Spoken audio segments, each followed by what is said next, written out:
Angel and company lost that game badly, so the question becomes, how often is she going to deflect blame after a tough loss onto racist comments? Angel Reese had a brutal night.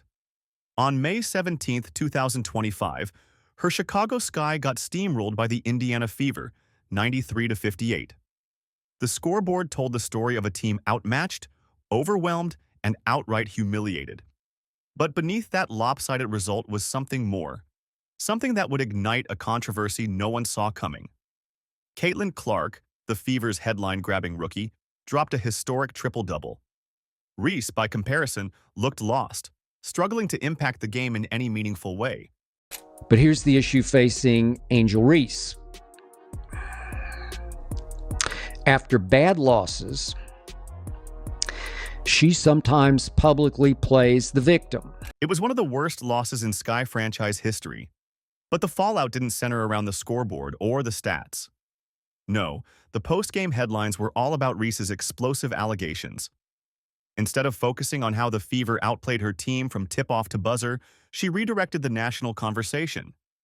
And just like that, the narrative shifted, from poor performance to something far more inflammatory. But what Reese claimed next would send shockwaves through the league and throw gasoline on an already intense rivalry.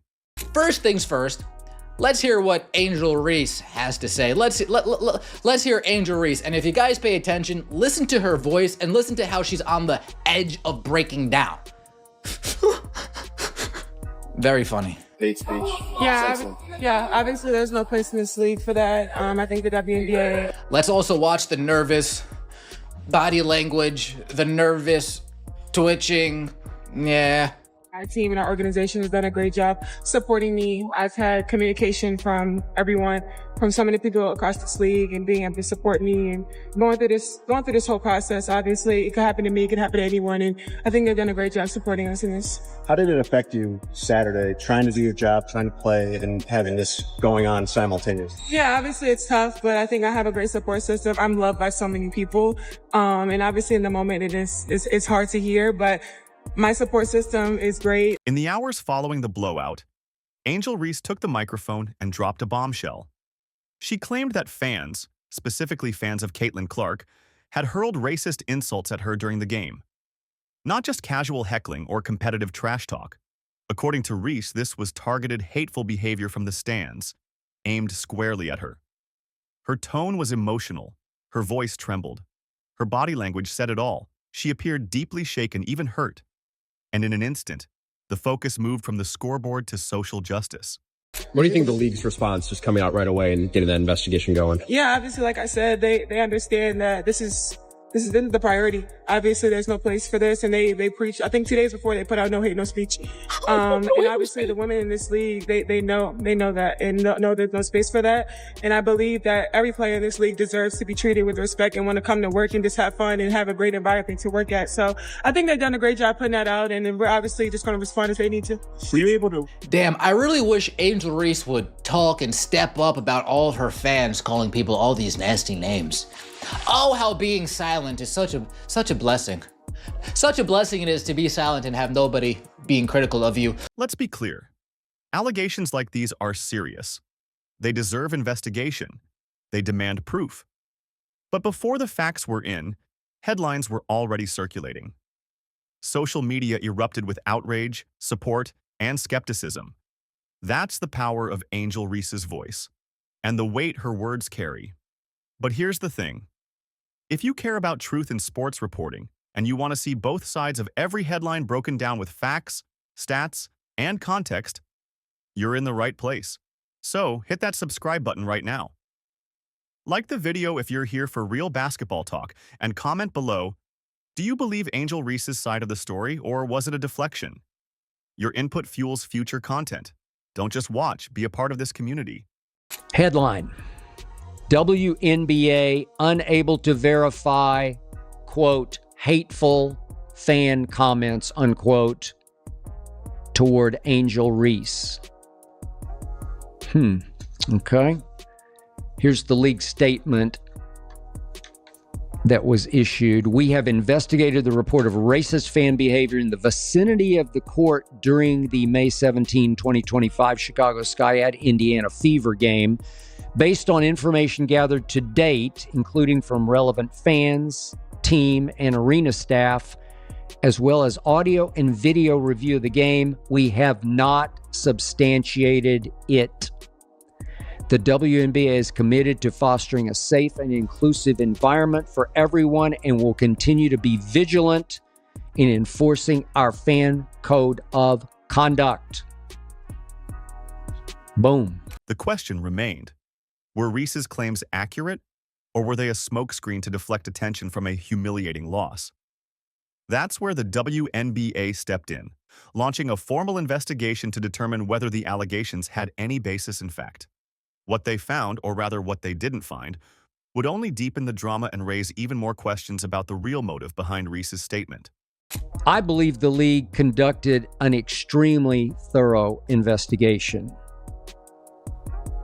of this alleged incident. The players in this league are 60+% Black. And the WNBA is and should be extremely committed to protecting its players from racist comments made to players in the arena during games. But here's the issue facing Angel Reese. After bad losses, she sometimes publicly plays the victim. The WNBA didn't waste time. An official investigation was launched into Reese's accusations, pulling in security footage, audio recordings, fan and staff interviews, and statements from both teams. Given the seriousness of the claim, the league needed to respond quickly, but also thoroughly. They reviewed every angle, every possible moment where something inappropriate might have been said or done. The verdict? They found nothing.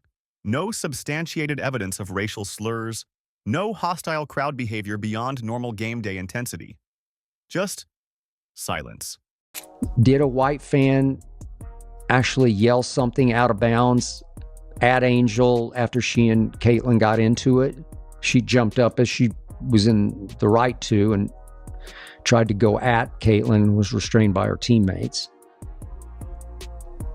I don't know if anything was said. I have no way. I just have to go by what the WNBA said, which was no evidence. The league's statement was direct and unambiguous. After a comprehensive review, no evidence supported Reese's version of events. They didn't say it was exaggerated. They didn't suggest she was lying. But the implication was clear.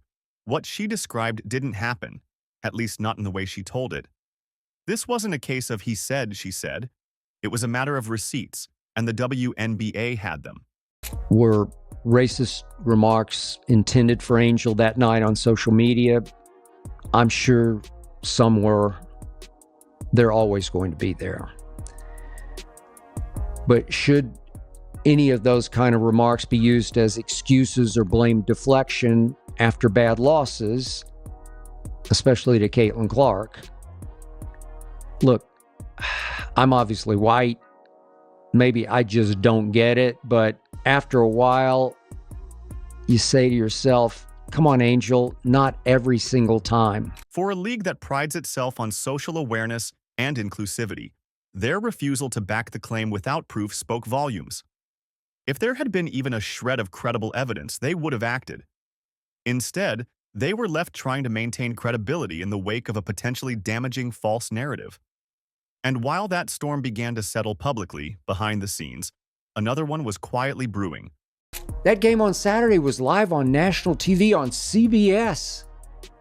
The New York Liberty are, of course, the defending champs of the WNBA. But the main reason that game did a massive TV rating wasn't Breanna Stewart or Sabrina Ionescu. The main reason, obviously, is by far the biggest draw in the WNBA.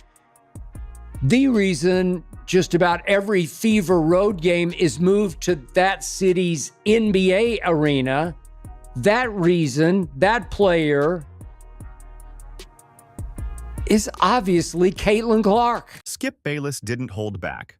With surgical precision, he dissected the timeline, the inconsistencies, and the emotional impact of Reese's comments, not just on the league, but on its integrity. He acknowledged the unfortunate truth that racism does exist in sports arenas and on social media, but he also questioned the timing of Reese's remarks. Why bring these accusations forward after one of the worst games of her career? Why frame herself as the victim again, right after a loss? The Indiana Fever, in the loudest, most intimidating arena in the league, got screwed 3 times, not 2, 3 times in the final 12 seconds of a very close game, and obviously got robbed at home, in that home.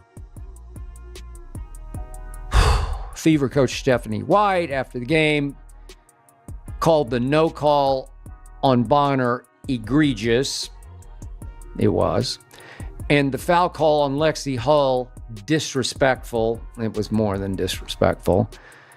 Yet neither White nor Caitlin Clark addressed the no call on Caitlin's final shot attempt, probably because they've learned not to fan the flames of resentment against Caitlin Clark any more than they rage already. This wasn't an isolated moment. Bayless pointed to a troubling trend. After particularly poor performances, Reese often shifts the focus to external factors: disrespect, racism, bias. But here's the uncomfortable reality. When you make every loss about something bigger, people stop listening. You dilute the impact of real issues. You make it harder for actual victims to be believed. And in the process, you chip away at your own credibility.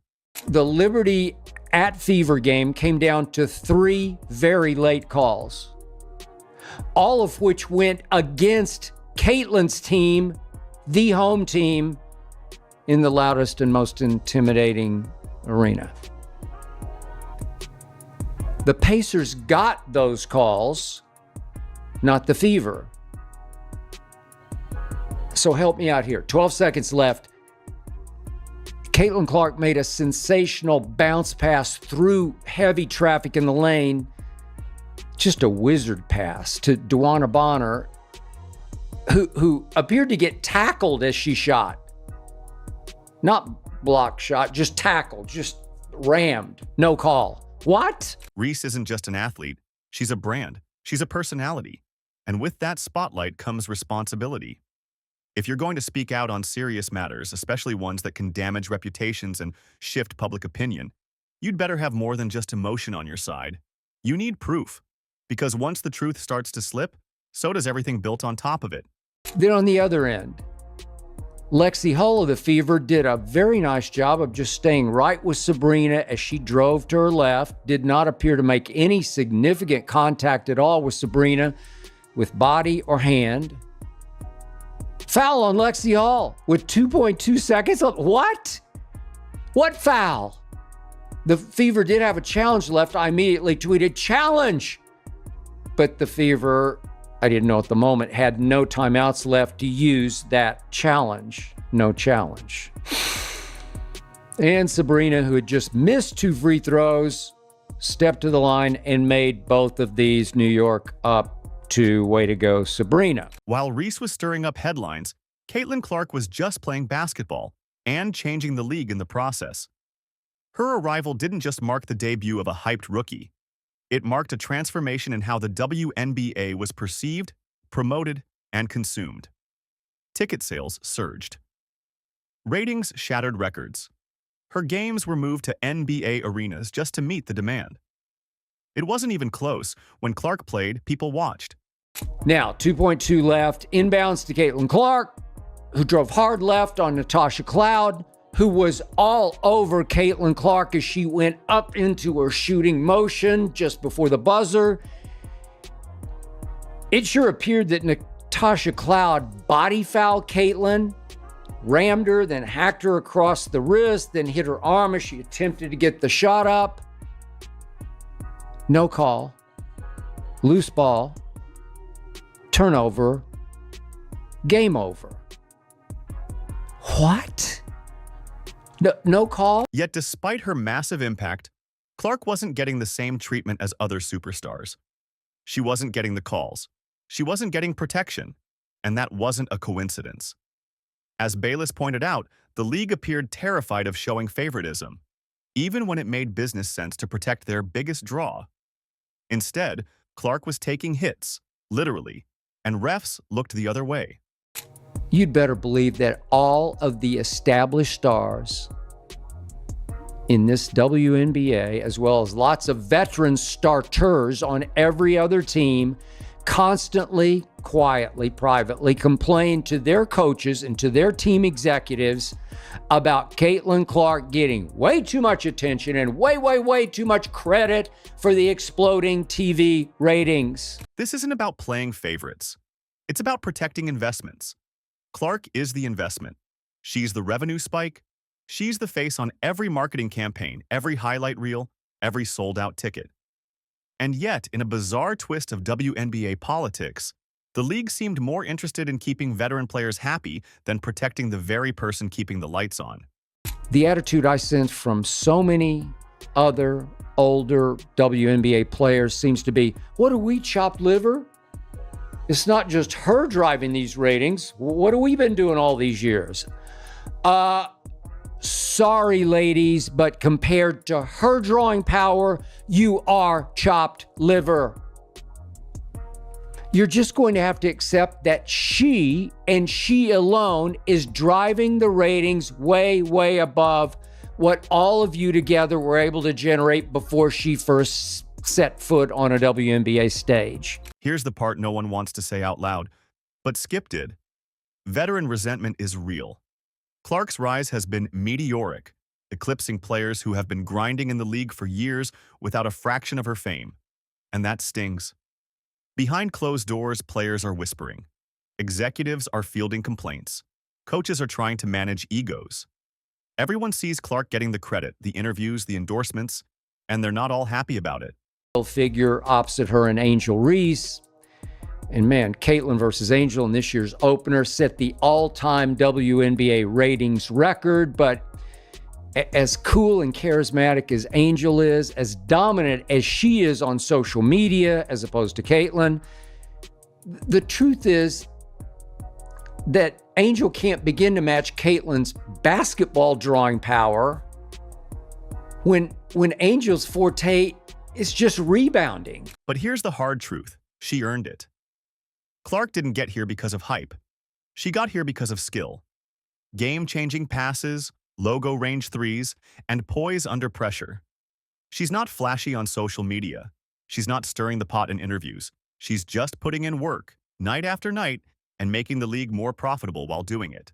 Petty jealousy kicks in, takes over. Other teams are constantly complaining to the league office about all the publicity and all the credit that Caitlin Clark gets. Even though she doesn't do much on social media, doesn't say much when she's interviewed, just says all the right things, nothing but cliches and platitudes, nothing but respect for all of the older stars in the league. Caitlin's actually pretty boring, unless she's playing basketball.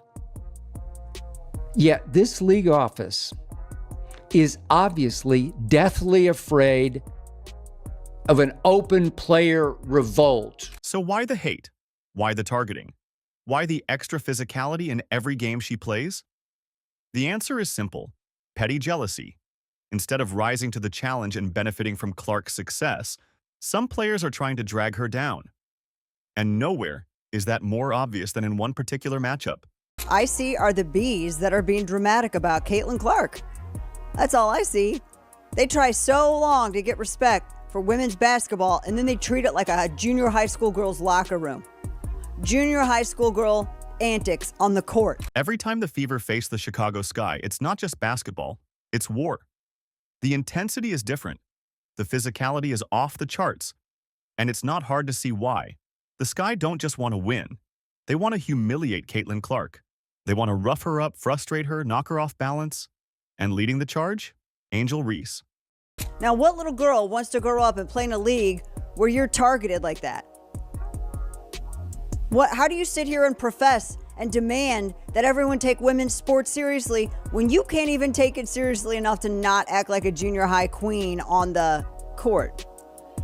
It's stupid. That's so dumb. It looks like a soap opera. This isn't ordinary rivalry tension. This is personal. Watch the tapes. The Sky played differently against Indiana. More aggressive, more reckless. You don't see that kind of energy when they face other teams. Reese's body language, her confrontations, her smirks, they set the tone. And her teammates follow suit. Caitlin Clark controls games with magical wow passes and jump shot logo threes. I'm talking about the female Steph logo threes. And yeah, fans and viewers can't get enough of Caitlin and Angel pushing and shoving each other, really going at it in what has already become the ultimate WNBA rivalry. So come on, ladies. Quit complaining about Caitlin Clark and just accept and embrace that she is the reason all of you ultimately will make far, far more money. But here's the kicker. It's not working. Clark still drops dimes. She still scores in bunches. She still gets standing ovations in enemy arenas.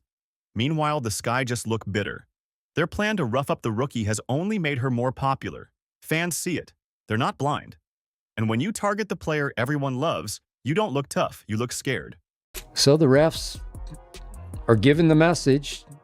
They're clearly afraid to protect Caitlin Clark from the bully tactics and the excessive physicality inflicted on her. Heck, I don't know, maybe veteran refs are resentful of all the attention that Caitlin Clark gets. I don't know. That's the way it looked on Saturday.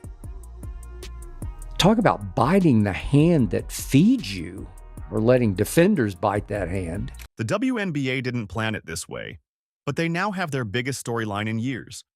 A ready-made hero-villain rivalry. On one side, Caitlin Clark, the composed, driven star who lets her game do the talking. On the other, Angel Reese, the loud, polarizing figure whose antics draw more attention than her stats. It's classic drama, but it's also a PR nightmare, if not handled correctly.